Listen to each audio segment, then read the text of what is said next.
ہم ڈرنے والے نہیں ہیں، ہم وہ خان کے سپاہی ہیں جو سر پہ کفن باندھ کے مارچ میں نکلتے ہیں.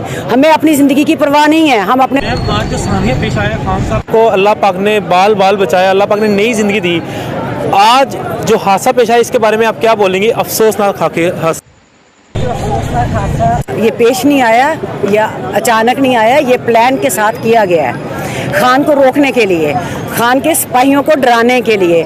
تو ان کو سن لینا چاہیے، ساری اسٹیبلشمنٹ کو، پی ڈی ایم کو، ان کو سن لینا چاہیے کہ ہم ڈرنے والے نہیں ہیں. ہم وہ خان کے سپاہی ہیں جو سر پہ کفن باندھ کے مارچ میں نکلتے ہیں. ہمیں اپنی زندگی کی پرواہ نہیں ہے. ہم اپنے بچوں کے مستقبل کے لیے، پاکستان کے لیے، خان کے لیے سیسا پلائی کی بنی ہوئی دیوار کی طرح ہم کھڑے ہیں. ہم نہیں ڈرنے والے. ہمیں افسوس اس بات کا ہے کہ مونچھوں والے سور نے غلط کام کیا، ریڈ لائن ہماری کراس کی. اس نے ریڈ لائن کراس کر لی، اب ہم جواب دیں گے. اچھا میم، ابھی خان صاحب کا پیغام بھی آیا ہے، نشر ہو رہا ہے کہ خان صاحب نے یہ بولا کہ میں اب ڈرنے والا نہیں ہوں، میں تو آپ کا کیا رہتا؟ ہم جائیں گے. ہم لاہور میں بیٹھے تھے نا، ابھی ہم انتظار کر رہے تھے کہ ہم اسلام آباد پہنچیں گے. اب ہم بھی جوائن وہیں سے کریں گے جہاں سے خان شروع کرے گا. میں بھی وہاں پہ ہوں گی. پاکستان کا ایک ایک بندہ مبدے وطن خان کے ساتھ ہے، کیونکہ سب جانتے ہیں خان ایماندار ہے. ایک واحد ہماری آخری امید ہے خان صاحب، اور خان ہر صورت میں ہم بھی جوائن کریں گے. ہم خان کے ساتھ ہیں، بلکہ ساتھ نہیں ہے، خان سے 4 قدم پیچھے آگے کھڑے ہیں، سینے پہ گولیاں کھانے کے لیے تیار کھڑے ہیں. انہوں نے ہمارا سینہ چھلنی کیا ہے، ابھی ہمیں تکلیف دی ہے، ہم ان کو تکلیف پہنچائیں. مریم نواز کو تکلیف پہنچے گی، مریم نواز کو ویسی تکلیف پہنچے گی جیسے ہمیں تکلیف پہنچی ہے. بگوڑی باپ گھوڑا سارا خاندان وہاں جا کے بیٹھا ہوا، چھپ کے دلوں میں گھسے ہوئے ہیں. آئے نا ہمارا سامنا کریں، ہمارے سامنے کھڑے ہو کے دیکھیں، عوام کا سامنا کریں. آپ یہ بات آج اس ہیرو نے خان صاحب کو بڑے حادثے سے بچایا، انہوں نے پکڑ لیا اس کو، اس کے بارے میں کیا بولا؟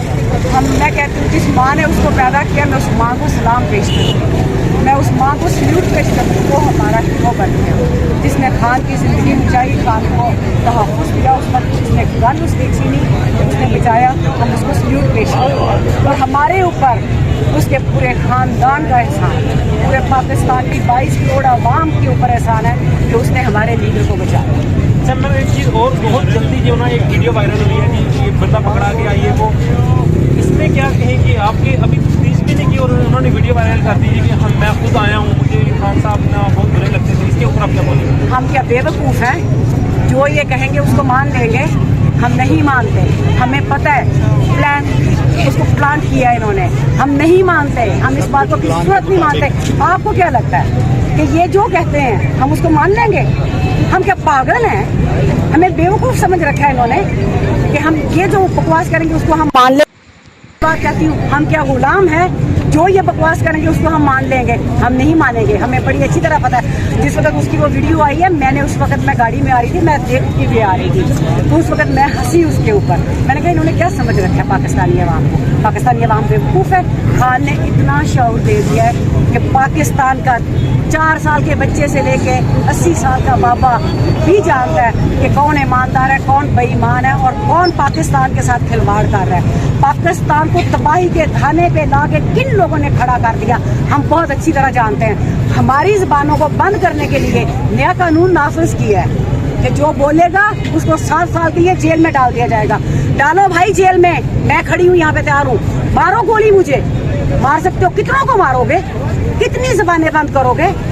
ہم تو چپ کرنے والے نہیں ہیں. خان کے سپاہی خان کی طرح نہ ڈر ہیں، وہ پرواہ نہیں کرتے. وہ خان کی اس بات کے اوپر وہ 100% اب یقین کو کر کے، جیسے اللہ تعالیٰ کو کہتے ہیں نا جو قبر میں رات ہے وہ باہر نہیں ہے. تو ہم اس بات کے اوپر تہے دل سے خان کا شکر گزار ہیں کہ انہوں نے ہمیں ریمائنڈ کروا دیا، ہمیں یقین دلا دیا. ہم لوگ تھوڑا سا بھول چکے تھے.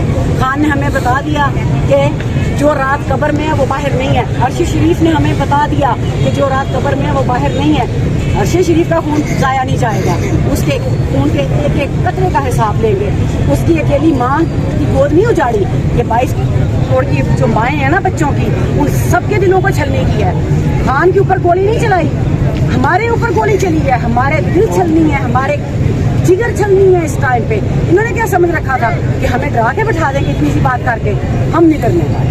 بہت بہت شکریہ میم. السلام علیکم. وعلیکم السلام. آج میم جب سامنا پیش آیا جناب خان صاحب کے اوپر, لیکن اللہ پاک نے بہت بڑے جو واقعے سے بچا لیا, تو اس کے اوپر آپ کیا بولیں گے؟ میں تو اتنا ہی بولوں گی کہ یہ بزدل لوگ ہیں, اور خان کے ساتھ نا اس پہ اللہ کا ہاتھ ہے, اور جس پہ اللہ کا ہاتھ ہوتا ہے نا وہ کبھی, اس لیے تو وہ کہتے ہیں کہ میرا ایمان ہے کہ جو گولی جس چیز پہ نام میرا لکھا ہوا ہے وہ اس دن ہونا ہے. اور یہ ہوتا کون ہے؟ رانا ثناء اللہ. اس رانا ثناء اللہ کو میرا میسج ہے, رانا ثناء اللہ ذرا ہمت تو کر. ہم صرف خواتین کے بیچ میں آ کے ہمت کر لیں.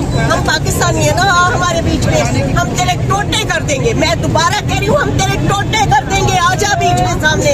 اور تو کہتا ہے میں کچل دوں گا عمران خان کو, تو ایسا کچلا جائے گا کہ تیری شکل کوئی پہچان سکے گا. اور وہ جو ایک بغیرت عورت مریم وہاں پہ بیٹھی ہوئی ہے, وہ ختم شد انشاءاللہ, ختم شد تو ان کی پوری نسلیں اب اللہ کرے گا. اور وہ قہر بن کے جس دن ان پہ گرے گا نا, ان کو سمجھ آئے گی کہ ہوتا کیا ہے. جس دن ارشد شریف اس دنیا سے گئے, میں اس دن اسلام آباد میں تھی, میں نے ان کی ڈیڈ باڈی دیکھی ہے, میں نے وہ چہرہ دیکھا ہے جس کو انہوں نے خاموش کرا دیا, میں نے اس کی ماں کو بلکتے ہوئے دیکھا ہے. اور میں اللہ سے دعا کرتی ہوں کہ یا میرے اللہ, ان ساروں کو اسی طرح بلکتے ہوئے ہماری آنکھیں دیکھیں جس طرح تم لوگوں سے, جس طرح تم ماؤں سے ان کے بچے چھینتے ہو, ان کے بھائی چھینتے ہو. میں ایک بات اور بھی کہوں گی کہ ہمیں اپنی پاک فوج سے پیار ہے, لیکن انسان کے بچے بن جاؤ جو اوپر بیٹھے ہیں. خدا کے لیے رحم کرو اس ملک پہ. یہ ملک میرا ہے تو یہ ملک تمہارا بھی ہے, یہ ملک ہم سب کا ہے, اور کوئی خریدا ہوا نہیں ہے تم نے. یہ ملک میرا ہے, میں اس ملک میں رہنے والی ہوں. میرے آبا و اجداد نے قربانیاں دی تھی, اور میں چیف جسٹس صاحب سے کہوں گی کہ پلیز آپ اس ملک کے حالات دیکھ رہے ہیں, ہم ہاتھ مانگ کے آپ سے ریکویسٹ کرتے ہیں خدا کے لیے کچھ کریں. یہ اس طرح ملک کو تباہ و برباد نہ ہونے دیں. اور ایک ایسا لیڈر جو ہمارے لیے نکلا ہوا ہے, اس کی 26 سال کی محنت ہے, وہ ایماندار بندہ ہے. انہوں نے کیا کیا اس کے اگینسٹ نہیں کیا, کبھی توشہ خانہ, کبھی فورن فنڈنگ, کبھی کیا. منہ پہ ان کے کالک ملی گئی, اور انشاءاللہ ان کے منہ پہ اور کالک ملی جائے گی. اور عمران خان اس ملک کا پرائم منسٹر بن کے انشاءاللہ پیغام آیا کہ میں ڈرنے والا نہیں, میں کل پھر نکلوں گا. تو آپ مجھے بتائیں کتنی بڑی تعداد میں عوام جو نکلے گی خان صاحب کے قدم ہوئی قدم؟ میں آپ کو ایک بات بتاؤں, یہ ہمارا ایک گروپ بنا ہوا ہے. اس نے یہ کہا, ایک کسی شخص نے کہا کہ اگر خان صاحب نے واپس لے لی یہ مارچ کی کال تو یہ ان کی سیاست ختم ہو جائے گی. تو میں نے انہیں کہا کہ مجھے تو اب لگتا ہی نہیں کہ خان صاحب کے سپورٹر ہیں, کہ آپ اتنے بہادر آدمی سے یہ سوچ رہے ہیں کہ وہ اس مارچ کو روک دے گا. ہم پہلے سے زیادہ جنون سے اس کے ساتھ نکلیں گے, اور ہم اس کے ساتھ قدم سے قدم ملا کے کھڑے ہیں. اور انشاءاللہ کامیابی خان کی ہوگی, اور پروردگار اس کو دے گا وہ کامیابی. اور ہم 22 کروڑ عوام کوئی مولی گاجر نہیں ہے کہ تمہارا جہاں دل آئے تم ہمیں کاٹ کے پھینک دو. اللہ تعالیٰ تمہارا بیڑا غرق کرے گا.